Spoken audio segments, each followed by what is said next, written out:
Hi, third graders. In today's phonics lesson, we discussed the ow sound that you find in words, either spelled with an O-W or an O-U.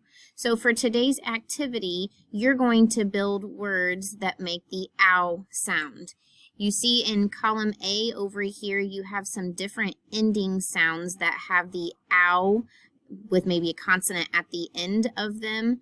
And you're going to put those in the word part column. You're going to add a beginning blend to the purple column, and then you're going to put those two together and build a new word. So for example, I might do the word crouch. So I come over here and I know I have the CR, so I'm going to put it in the purple column.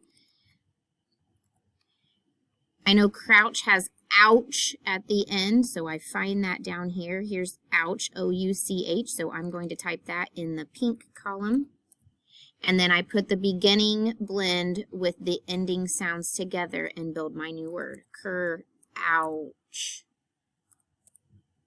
You're going to do that as many times as you can. You can use the same word parts if you come up with different words to make with the same ending sound, or there are several different ending sounds that you can put together.